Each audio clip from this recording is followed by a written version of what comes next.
Mesdames et messieurs, bonjour.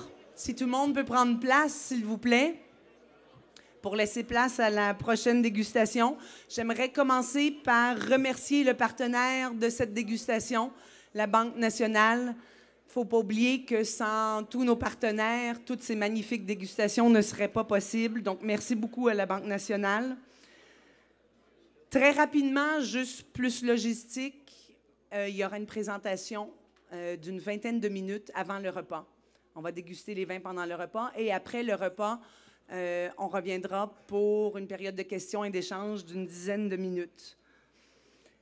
Un petit peu moins de temps pour cette grande vigneronne pour présenter ses vins, mais par contre, le grand avantage aussi de pouvoir les présenter à table.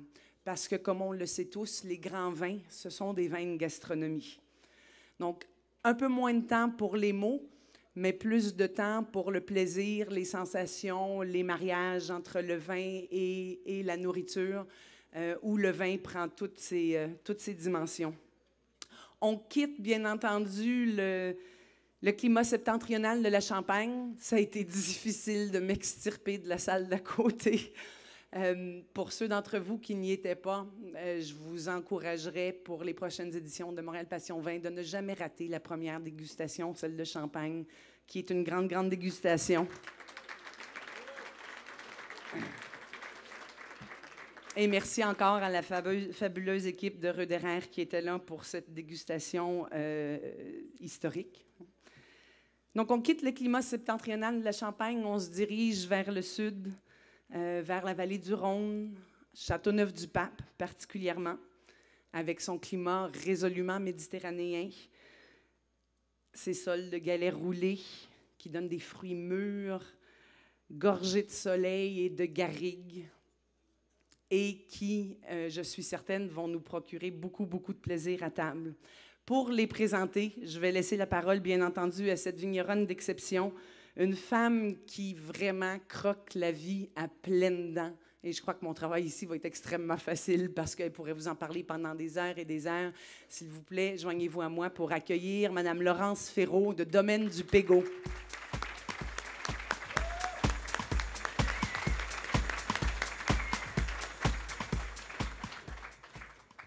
Bonjour tout le monde. Merci d'être aussi nombreux présents à ce déjeuner. Donc, je tiens à remercier, bien sûr, Montréal Passion Vin, la SAQ et aussi mon agent, la Céleste Levure, Charles Goyer, ici présent.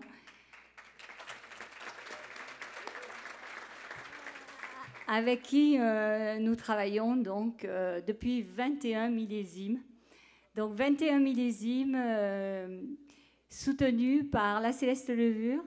Et c'est grâce à eux aussi que vous pouvez avoir des millésimes, disons une bonne verticale aujourd'hui, des millésimes Domaine de Pégot. Donc merci à tout le monde. Et puis on va commencer aussi à parler de la famille et de la création du domaine. Alors dans un premier temps, le domaine est tout récent. Il date de 1987. Ma grand-mère a créé le domaine. Donc, ma grand-mère, encore une grand-mère qui terrorisait. Un bon lien avec la famille Röderer. Donc, ma grand-mère est arrivée d'Italie et avant la guerre de 39-45. Et elle est arrivée, puis elle a commencé à travailler à l'âge de 16 ans en tant que femme de ménage. Et elle a rencontré mon grand-père, qui était un pur Français, qui habitait dans le village voisin de Châteauneuf-du-Pape, Courthézon. Et ils se sont mariés. Elle, c'était une femme de la terre, donc très dynamique et très ambitieuse. Mon grand-père était plutôt un intellectuel. Donc lui, il s'asseyait sous l'arbre, il lisait, tandis qu'elle travaillait. Donc elle a commencé à travailler pour les autres, en tant qu'ouvrier, et puis ouvrière, si on peut dire. Et puis peu à peu, elle a commencé à vouloir acheter des vignobles en bien propre. Donc elle a commencé de zéro et elle est arrivée à la fin de sa vie à 22 hectares. Donc plus que ce que nous en avons aujourd'hui avec mon père. Donc 22 hectares et 4 enfants. Donc une vie pas toujours facile à gérer. Mais je vais dire, c'était peut-être une femme de poigne, une femme, entre guillemets, terroriste, mais terroiriste aussi. Donc, qui a toujours respecté donc, le terroir, la tradition, et elle a appris vraiment sur le terrain à comment faire les vins de Châteauneuf-du-Pape. Donc, elle a transmis ça à mon père, qui était un de ses 4 enfants. Et puis, mon père a fait le vin avec sa famille. Quelques-uns de ses frères et sœurs sont revenus sur le domaine, et ça s'appelait le domaine Ferraud. Ce n'est qu'en 1964 où mon père a commencé à faire son propre vin, mais toujours dans la maison familiale, puisqu'en fait c'était très difficile de se séparer, puisqu'il y avait le matériel, etc. Et nous avons créé le domaine du Pégot en 1987. Donc moi, après des études d'œnologie, viticulture et commercialisation, donc j'ai décidé de redescendre dans la région, puisque j'étais sur Paris. Je dépensais trop d'argent, il me fallait en gagner un peu. Donc, je suis descendue et j'ai proposé à mon père qu'on crée notre propre nom. Donc, c'était difficile d'utiliser le nom Ferraud, qui est mon nom propre, et on a créé le domaine du Pégot. Alors, en provençal, on prononce Pégao, et ça s'écrit P-E-G-A-U avec un tréma sur le U, qui en provençal se prononce OU. Et puis, il y a d'autres personnes qui prononcent Péga-U en français, c'est vraiment pas très joli. Donc j'ai décidé d'enlever le tréma. Donc vous pouvez prononcer à la provençale Pégao ou en français Pégot. Voilà. Donc c'est un pichet à vin qui avait aussi donc ce lien avec le vin et la période papale du XIVe siècle. Donc on a créé le domaine avec les 5 hectares que mon père a pu récupérer donc, de sa famille. Et en héritage, ma grand-mère m'a fait un grand cadeau, 2 cuves en béton, 3 foudres, et puis on est parti de ça. On a construit notre cave de vinification, et avec 5 hectares, on a commencé donc à vinifier nos vins tels que mon père les avait toujours vinifiés dans la tradition. Donc cette tradition, je l'expliquerai au cours de la dégustation des vins rouges. Le vin blanc est un petit peu moins traditionnel chez nous. Donc là, on a beaucoup de progrès à faire dans les vins blancs. Je ne sais pas, pardon Laurence, je ne veux pas interrompre, puis je ne sais pas combien de temps la diapo va rester. Oui. Alors ici, vous voyez sur la diapositive, tous les points en mauve violet sont en fait nos parcelles de Châteauneuf-du-Pape. Donc aujourd'hui, on a 19,5 hectares de Châteauneuf-du-Pape rouge, 1,5 hectare de Châteauneuf-du-Pape blanc. Et puis, en dehors, nous avons des vins de France. Et puis, nous avons récemment acheté en 2012 une propriété de 60 hectares, donc 40 hectares de Côte-du-Rhône village, Côte-du-Rhône, et des vins de France. Vins de France qui aussi, à la SAQ, sont présents. Le Pink Pégot, qui est un vin rosé, très agréable. Et donc, on diversifie effectivement notre gamme, mais qui reste entre le domaine du Pégot et le château Pégot. Donc aujourd'hui, tout cela forme à peu près 70 hectares. Et on reste toujours une maison familiale, puisqu'on est donc toujours mes parents qui travaillent, qui ont dans les 70 ans, 76 pour mon père. Et puis, j'ai pas d'œnologue. C'est moi, mon père. Moi, je vendange, je fais les vinifications. J'essaie de tout gérer. Bon, ça va pas durer longtemps, mais mon fils est en train de prendre le relais cette année. Il a 20 ans, donc ça va être bien. Et peut-être ma fille un jour, qui en a 18, mais qui fait d'autres études. Voilà, et je suis entourée de gars qui sont vraiment pour le domaine. Ils adorent notre vin. C'est des passionnés. Donc en fait, j'ai un viticulteur pour Châteauneuf-du-Pape, un autre pour la propriété, le Château Pégot en Côte-du-Rhône. Et puis j'ai un Autrichien aussi qui est un passionné des vinifications en vin blanc. Donc ça nous a beaucoup aidés. Donc on travaille tous ensemble depuis de 12 à 20 ans. Donc on se connaît très très bien. Mais ce sont en fait les 4 personnes qui sont présentes tous les jours, que l'on voit tous les jours, et puis on travaille toujours ensemble. Donc en fait c'est réellement une famille. On n'est pas trop nombreux, on a souvent des des occasionnels, des saisonniers qui viennent nous aider. Mais mis à part ça, on essaie de gérer tout le domaine. Donc même le PowerPoint ici, c'est moi-même qui l'ai fait, donc s'il y a des erreurs... Voilà, il est un peu amateur, mais c'est ça, en fait. De temps en temps, l'amateurisme, eh bien, ça a un bon côté. Donc, aujourd'hui, on produit environ 75 à 80 000 bouteilles de Châteauneuf-du-Pape rouge et 3 000 à 3 500 bouteilles de Châteauneuf-du-Pape blanc. Pour le Châteauneuf-du-Pape rouge, je disais, donc, c'est tout à fait traditionnel, puisque nos parcelles de vignes se situent sur la zone est, majorité sable. Donc, les sables représentent environ 4 hectares sur les 19,5. Ensuite, nous avons des galets roulés pour 3 hectares et nous avons des argiles rouges galets roulés. Donc ça, c'est très important à Châteauneuf-du-Pape d'avoir une diversité des terroirs et une diversité aussi des cépages. On a cette chance parce qu'aucun Châteauneuf-du-Pape ne ressemble à un autre. Donc en fait, il n'y a pas une concurrence. Il y a tout au contraire toujours un Châteauneuf-du-Pape qui va plaire à un consommateur. Donc pour moi, il y a des millions d'amoureux de Châteauneuf-du-Pape parce qu'il y a une diversité dans les vins. Donc je vais revenir sur le terroir. Donc par exemple, on utilise 80% de grenache rouge dans nos vins rouges. 80%, donc c'est la majorité bien sûr. Ensuite, nous avons 6% de Syrah, 4% de Mourvèdre et 10% des autres cépages. La plupart du temps, tous les vignobles qui sont plantés depuis 60, voire jusqu'à 100 ans, ont tous été plantés et complantés, c'est-à-dire différents cépages dans la même parcelle.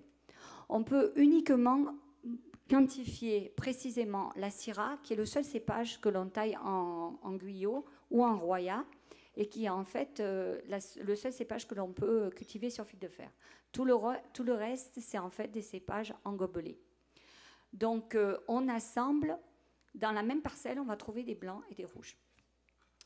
Donc, avant vinification, on peut assembler blanc et rouge, les 13 cépages. Ça apporte beaucoup une palette, je vais dire, aromatique dans les vins, qui est justement très complexe. Et c'est pour ça que le Châteauneuf-du-Pape, vous pouvez le déguster du premier verre jusqu'à la fin du repas, au dernier verre. Il va tout au long du repas évoluer. Et c'est ce qui est intéressant. Comme je dis toujours, c'est un vin que l'on essaie de comprendre, que l'on essaie d'attraper, et on ne l'attrape jamais. Parce qu'il avance toujours, et il nous devance. Et ça, c'est intéressant. Donc nous, on a toujours à découvrir tous les millésimes, en fait, toutes les diversités. Donc, je tiens vraiment à continuer dans la tradition des 13 cépages de Châteauneuf-du-Pape sur du moins 3 terroirs que nous avons sur Domaine du Pégot. Donc, le grenache planté en galets roulés, il va avoir un aspect très volumineux, des alcools assez élevés, assez gras, donc la vraie typicité du grenache dans des galets roulés. Ensuite, on va avoir le même grenache planté dans des sables où ça sera un vin beaucoup plus élégant, beaucoup plus de finesse. Et là, on va avoir un grenache qui va pinoter. Donc ça, c'est très intéressant. Ensuite, on a un grenache planté, par exemple, des argiles rouges, qui va être un grenache qui va ressembler plus à des Côtes-du-Rhône septentrionales. Or, il n'y a pas de grenache dans les septentrionales, mais en fait, quelque chose de beaucoup plus réglissé, un milieu de palais beaucoup plus dense. Donc, on va avoir toutes ces structures du grenache déjà dans les 3 sols. Donc, ça va être très intéressant. Donc, il y a effet millésime, effet terroir et effet pourcentage de chaque cépage. Donc, là, vous avez de quoi vous amuser. On pourrait vous écouter pendant des heures, mais j'aimerais qu'on parle des cuvées qu'on va servir pendant le déjeuner. Alors, vous avez d'abord le Châteauneuf-du-Pape blanc 2014. Donc, il y a 60% de clairette. La clairette, c'est celle qui apporte beaucoup de fraîcheur dans les blancs. Donc, c'est du blanc de blanc. 60% de clairette, 20% de grenache blanc, qui justement amène la typicité du Châteauneuf-du-Pape blanc. 10% de Roussanne et 10% de Bourboulenc. Donc ça, ce sont les 4 cépages principaux sur l'appellation Châteauneuf-du-Pape.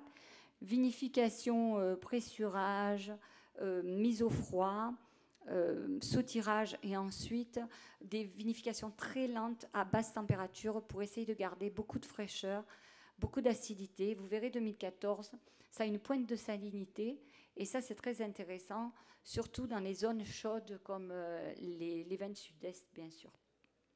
Ensuite, vous allez avoir un Châteauneuf-du-Pape rouge cuvée réservée 2012, un grand millésime, aussi grand que 2010. 2012, très concentré, beaucoup d'épices, mais quand même toujours sur le fruit. Ce 2012, il va se refermer. Donc, les Châteauneuf, la plupart du temps, un an après leur mise en bouteille, ont tendance à se refermer pour 5-6 ans. Donc, je vous conseille toujours de soit consommer l'année qui suit la mise en bouteille, ou alors garder un Châteauneuf-du-Pape entre 7-12 ans, voire 20 ans pour ceux qui apprécient les arômes secondaires des Châteauneuf. Ensuite, nous allons avoir une cuvée Laurence 2011. Donc, entre la cuvée réservée et la cuvée Laurence, il y a... c'est pas réellement des cuvées. C'est en fait un élevage qui est différent. La cuvée réservée, c'est en fait des grappes entières.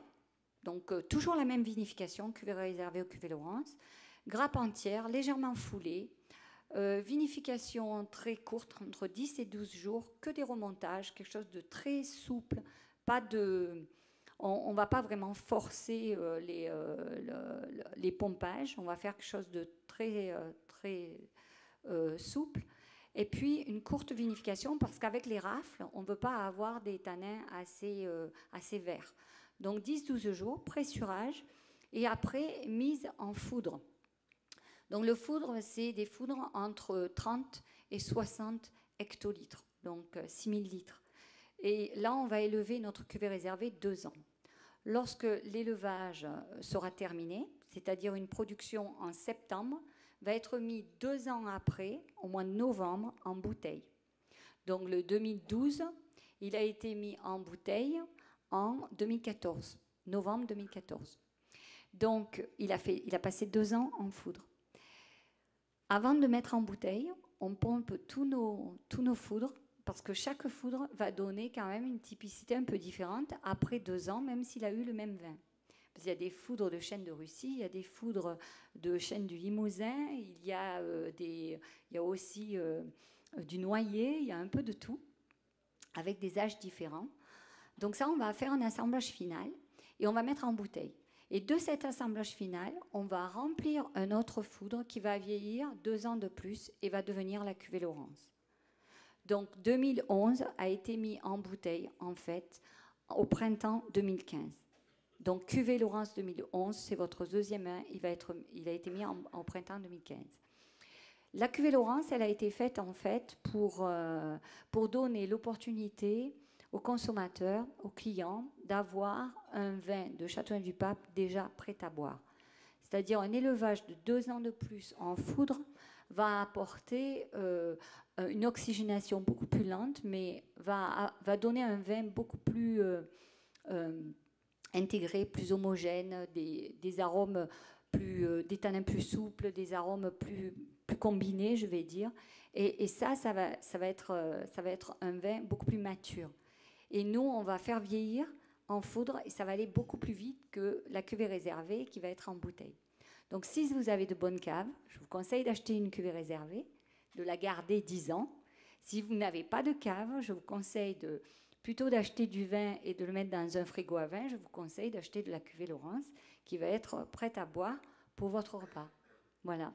Donc, on a fait cette cuvée exprès pour une consommation immédiate. Donc, sur la cuvée Laurence, on ne devrait pas s'attendre à cette période de fermeture? Pas du tout. La cuvée Laurence ne se ferme jamais. Elle est comme Laurence. Oui. Je ne m'arrête jamais non plus. Donc, 3 minutes. Après, vous aurez donc la cuvée Laurence 2008, c'est ça? Oui. Voilà. La cuvée Laurence 2008, alors c'est le même style que la cuvée Laurence 2011, mais 2008, c'était un millésime beaucoup plus fin, qui était avec des acidités naturelles plus élevées, un petit peu plus fruits rouges. Moi, j'aime beaucoup 2008, beaucoup d'élégance, un peu plus qui pinote aussi. De toute façon, je dis toujours à la maison, on boit du champagne, on boit toujours un Bourgogne et après un Châteauneuf-du-Pape. C'est comme ça, c'est dans l'ordre. On passe côté vraiment est de la France. Et c'est vrai qu'on a toujours un petit lien dans la finesse, même si les Châteauneuf-du-Pape sont réputés pour être très costauds. Donc le premier vin, effectivement, vous allez voir un Châteauneuf-du-Pape très riche, très costaud. Mais au vieillissement, ils ont tendance à prendre beaucoup de finesse. Et puis on finira avec un 2009 cuvée réservée. Alors c'est un ordre très atypique, mais ça dépend de mes humeurs. Je suis un peu comme ma grand-mère. Je ne terrorise pas les gens, mais j'aime bien imposer ce que je veux. Donc, en fait, le 2009, il va y avoir vraiment beaucoup de divergences parce que c'est un vin qui est... on va un petit peu le qualifier de Brett, un petit peu ce côté Brett, Brettanomyces. C'est un petit peu un côté un peu cheval, alors écurie. Alors, il y a des gens qui détestent. Et pourtant, le Châteauneuf-du-Pape, bien, c'est un vin qui souvent a ses arômes un petit peu d'écurie. Alors, j'ai préféré le mettre à la fin. Comme ça, après une longue dégustation et puis plusieurs verres à 14-15 degrés, la salle va s'échauffer. Parce que c'est toujours dans les contradictions où ça s'échauffe bien. Donc voilà, je crois que... Encore une petite question, j'ai une minute. Mais non, le 2009, la cuvée réservée, les derniers qu'on va servir, devrait commencer à entrer dans sa phase où il s'ouvre. Oui, il s'ouvre, mais... Effectivement, c'est pas un millésime très typique. C'est un millésime typique par ses arômes un petit peu sauvage, mais c'est un millésime qui est un petit peu difficile encore à boire. Donc, il va falloir encore attendre sur le 2009. Et on aura sûrement l'occasion aussi de les voir beaucoup évoluer dans le verre au cours du repas. J'ai beaucoup aimé quand Laurence a dit, c'est vrai qu'on a tendance à souvent... vouloir mettre tous les Châteauneuf-du-Pape dans le même verre, à dire qu'il y a un style. Je me rappellerai toujours, c'était quelqu'un de l'interprofession des vins du Rhône qui m'avait dit les Châteauneuf-du-Pape, c'est hyper typique. Il y a un profil gustatif, olfactif qui est comme ça. Et pour moi, il n'y a rien de plus faux. On parle beaucoup des terroirs, des crus, des lieux-dits dans la Bourgogne. On n'en parle peut-être pas assez dans la vallée du Rhône et à Châteauneuf-du-Pape. Et Laurence en a parlé un peu avec les différents sols, les sols qui sont plus sableux, qui sont plus à galets, qui sont plus argileux, et à quel point ça donne des vins différents. Donc, je pense qu'il y a énormément de choses à découvrir dans les vins de Châteauneuf-du-Pape et qu'il ne faut pas se dire qu'il y a un seul style qui prévaut. Merci beaucoup, Laurence. Bon appétit, bonne dégustation à tous et on reviendra à la fin du repas pour une dizaine de minutes pour une période de questions. Bon, je voulais ajouter que vous êtes tous les bienvenus au domaine. Prenez rendez-vous parce que je ne suis pas souvent là. Et prévoyez du temps. Oui. Et prévoyez du temps. C'est vrai que chaque fois que des visiteurs passent au domaine, on essaie quand même de donner une description telle que vous la voyez sur le PowerPoint. Une sorte de séminaire chaque fois pour qu'on comprenne mieux l'appellation Châteauneuf-du-Pape et pas forcément précisément un domaine. Bon, ce que vous avez à retenir, c'est sûr, vinification traditionnelle, ce que je voulais ajouter, pas de contrôle de température, pas de bois neuf dans la maison domaine du Pégot. Et puis voilà, et puis comme les politiciens, faites-moi bien confiance, buvez Pégot. Merci beaucoup, Laurence. Et juste rapidement, je voudrais encore remercier le partenaire de la dégustation, la Banque nationale, et j'aimerais profiter de l'occasion pour souligner, évidemment, la présence dans la salle. Je dis que tout ça ne serait pas possible sans les partenaires, mais ce ne serait évidemment absolument pas possible sans le merveilleux comité organisateur qui est en charge d'organiser cette magnifique célébration du vin. Donc, comité organisateur, tous ceux qui sont dans la salle, si vous voulez bien vous lever, s'il vous plaît, pour une main d'applaudissements bien méritée.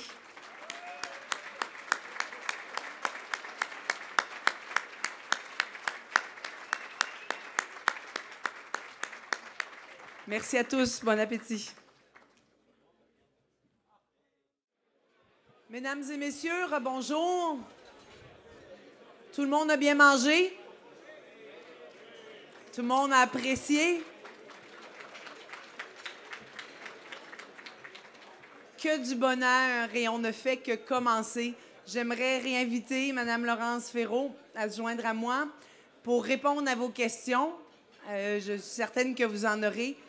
On prendra l'occasion de les remercier après, mais évidemment, en tant que... Mon cœur est avec la sommellerie et je ne peux m'empêcher de... J'ai tellement aimé les accords.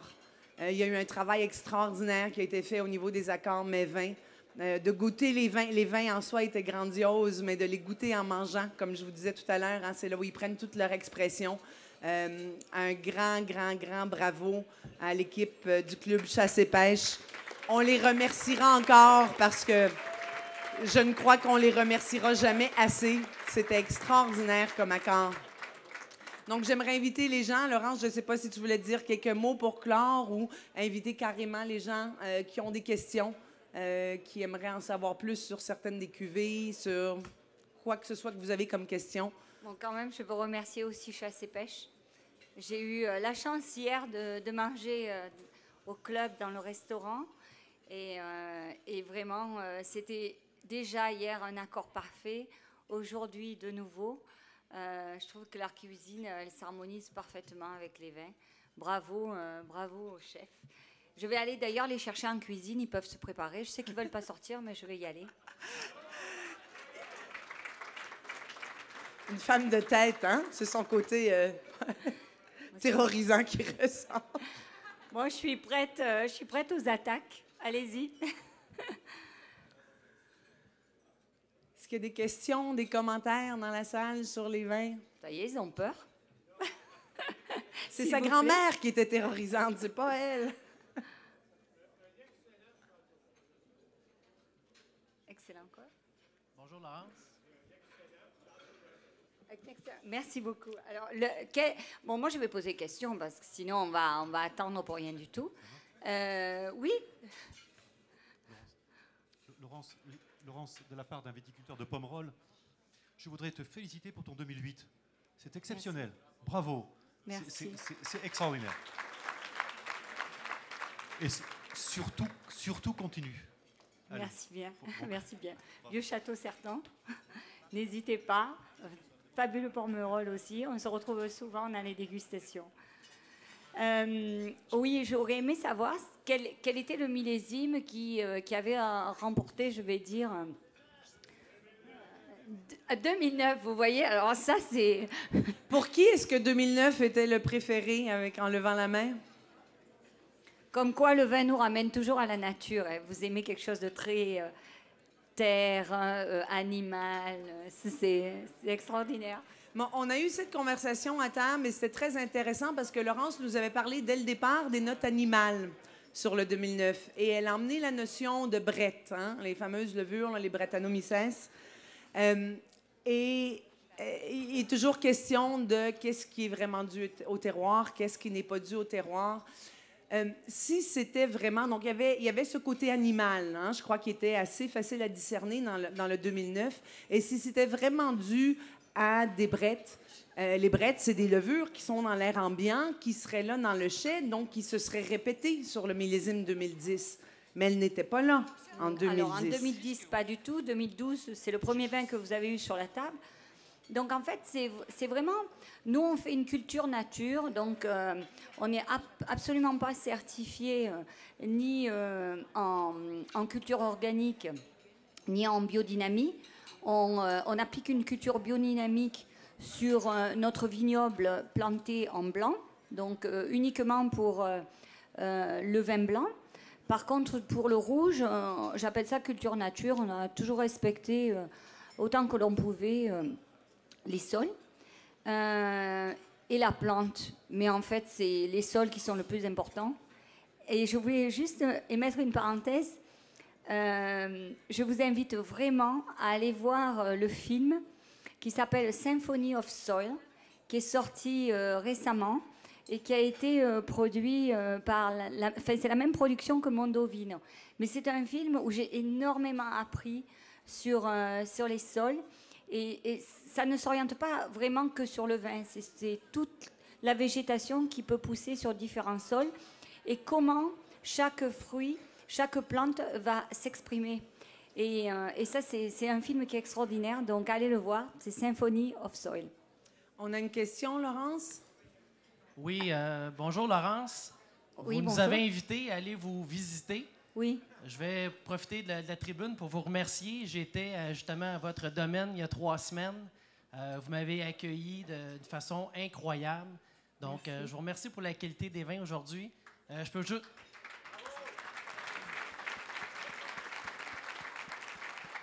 Je peux vous confirmer que si vous passez par la Châteauneuf-du-Pape, j'ai eu une expérience incroyable. La visite, également la dégustation des vins. Et j'aimerais, si tu peux nous parler un peu du millésime 2015 qui s'annonce un peu exceptionnel. Donc, si tu peux nous en parler un petit peu. D'accord. Bon. Alors, 2015, on a eu des vendanges assez faciles parce qu'on a eu un temps assez beau. En fait, je peux dire, on a bénéficié d'un ensoleillement très, très intense au mois de juillet.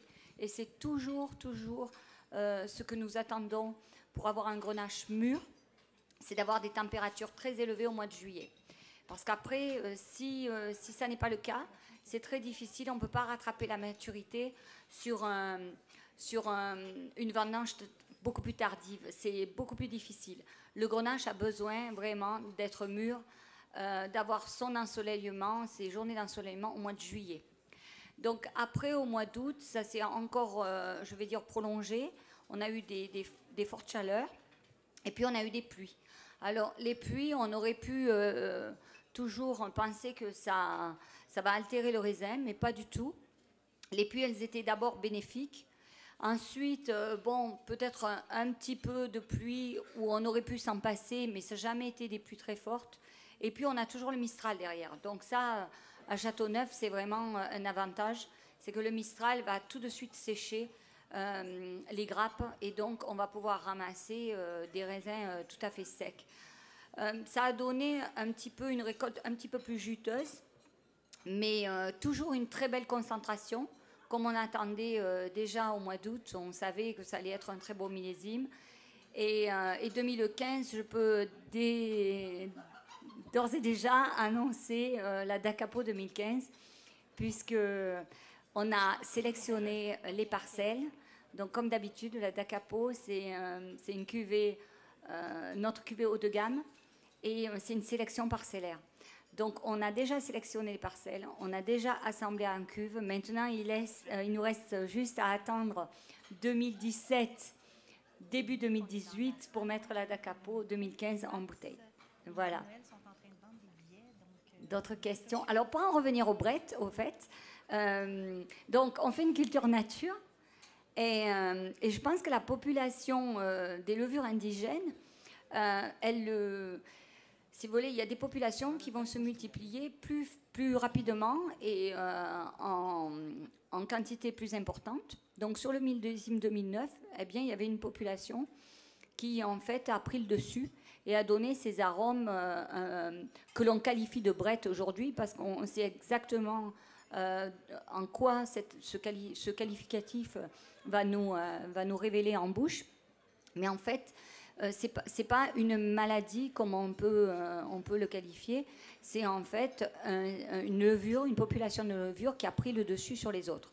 Si on levurait, en fait, on pourrait gérer la population de levure. Et on pourrait gérer justement les arômes ou les orientations du vin et du millésime. Mais comme en fait on laisse faire la nature, effectivement on a justement ces millésimes tout à fait différents et avec chacun avec leur personnalité, chacun avec un plat aussi différent, on peut toujours les associer différemment. Voilà. Vraiment, quand on pense à la notion de terroir, hein, on est beaucoup à penser immédiatement au sol. Mais c'est beaucoup plus que ça, non seulement le climat, mais le millésime et les levures, la présence des levures d'une année à l'autre qui change avec le climat. Donc, c'est vraiment une notion qui est pas mal plus complexe. J'aimerais juste revenir rapidement sur, encore une fois, j'aime tellement le vin à table. Et tu nous parlais de la cuvée réservée 2012, hein, qui serait vraiment intense. Et puis, vous avez vu, comme quand on la goûtait seule, hein, et je vous encourage toujours, pendant les repas, à goûter les vins, évidemment, d'abord, et ensuite à les regoûter après avoir mangé. Et de voir comment les tanins, qui étaient encore bien fermes, bien solides sur la cuvée réservée 2012, se sont fondus en présence du plat, hein, le tataki. C'était un grand moment de bonheur. On a peut-être le temps encore pour une question. C'est bon? J'aimerais remercier encore une fois la Banque nationale, généreux partenaire de cet événement. Hein. Sans ces partenaires, je le répète souvent, mais aucun de nous serait là. Laurence, merci infiniment. Merci, pour ces vins d'une grande beauté et pour cette générosité et pour venir nous voir ici à Montréal. Merci. Merci. Merci. Je laisse la parole à Martin. Et Laurence, tu vas nous chercher les chefs? Oui. Merci beaucoup, Véronique. Merci beaucoup à tous. Écoutez, ce fut une dégustation exceptionnelle encore une fois, mais on a bu beaucoup de très bons vins. Et là, maintenant, Laurence se joint à moi pour aller chercher la brigade de chasse et pêche, serpent et le filet. S'il vous plaît, joignez-vous à moi pour une bonne main d'applaudissements pour les faire venir en avant. Je pense qu'on a eu un dîner aussi d'exception. Ça prend des grands applaudissements pour les faire venir.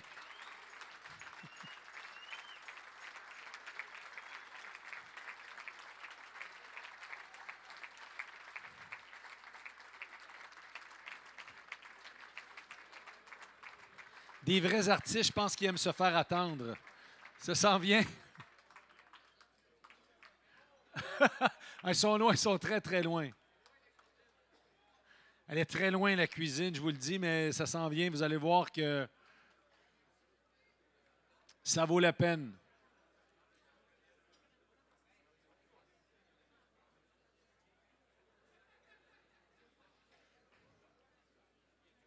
Je pense que Laurence va être capable de les convaincre.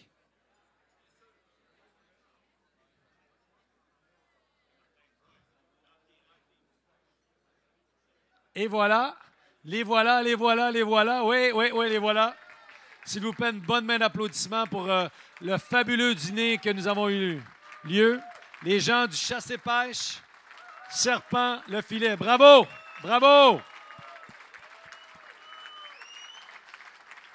Ce sont des gens généreux. C'est déjà la 3e édition qui sont avec nous. Et année après année, Claude, Hubert, je vous remercie énormément. Merci. Allez, les gars, allez. Soyez pas gênés. Bravo. Donc, oh oui, ils sont là, oui.